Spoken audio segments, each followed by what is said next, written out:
Well, the individual that I had 3 videos on, he was heading to YouTube with a cease and desist. He didn't want to be exposed. And seriously, I cannot blame him. And I hope he's listening. You cannot blame him. You know that old expression, you don't want none of this smoke. No, when you're about to get just exposed for that, and not just exposing him, but absolutely doing a masterful job at teaching everything that he hates, which is the truth. That's that old spirit of Antichrist. Came back to haunt. And yeah, I can assure you that, fool me once, shame on you. Fool me twice, shame on me. Fool me a third time, shame on me. Worse. Let's don't get worser. That's definitely going to be my motto. No rhyming pun intended. It's all right. Nothing exposed. Nothing there. Nothing there. Just little things, just have a little fun. But yeah, quite a day. So I'm on the second column. This is Nebuchadnezzar telling you his call to salvation story, 4, 5 through 12. 4, 5 through 12. 4, 5 through 12. Now, everything that I did make on those 3 videos, it was really the third video that was the most edifying, the best teaching study. And all of that info is right there in the tip of my forehead. And so I will make sure that all of those tabs that I had pulled up and the way I bounced from one to the next, I remember everything that we covered. So that's going to be an easy do for me just to go back there and reteach it. And if any of y'all missed it, that's okay. Everything will be for us.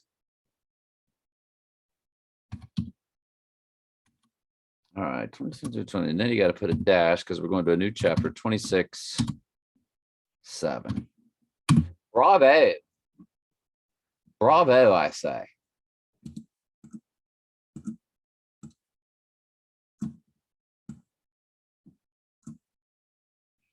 So anyway, it did get a lot of views, I'm assuming, from this channel. But I don't know if any of y'all finished them all, in that fast of an amount of time. But if you did, fantastic. All right, let's continue on.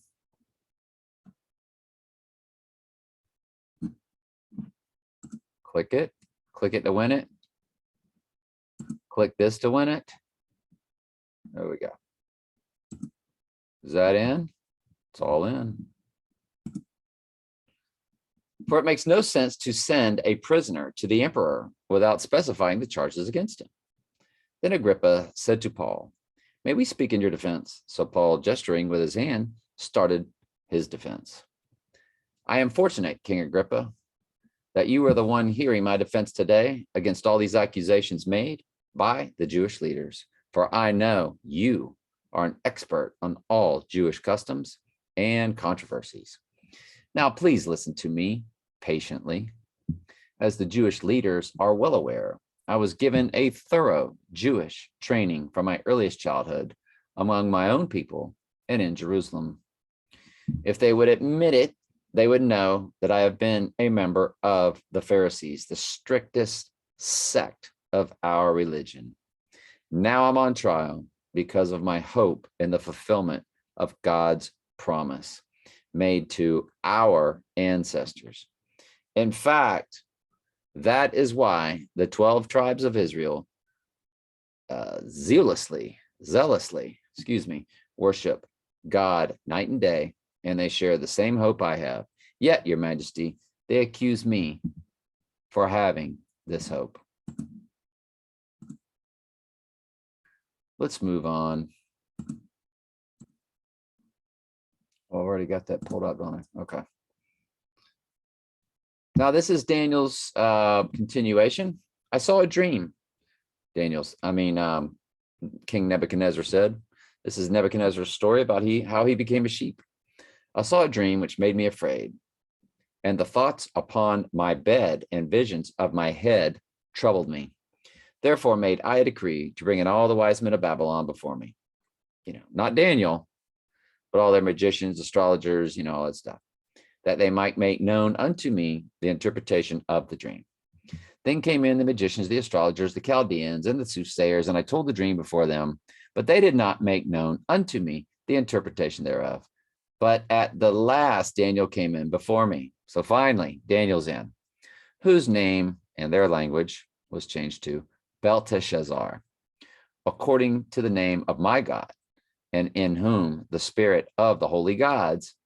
And before him, I told the dream, saying, O Belteshazzar, master of the magicians, because I know that the spirit of the holy gods, plural, is in thee, and no secret troubleth thee. Tell me the visions of my dream that I have seen, and the interpretation thereof. Thus were the visions of mine head in my bed. I saw, and behold, a tree in the midst of the earth, and the height thereof was great. The tree grew and was strong, and the height thereof reached unto heaven, and the side thereof to the end of all the earth. The leaves thereof were fair, and the fruit thereof much, and in it was meat for all. The beast of the field and the shadow under it, and the fowls of the heaven dwelt in the bowels thereof, and all the flesh was fed of it. Now, we'll get to it, the next tomorrow.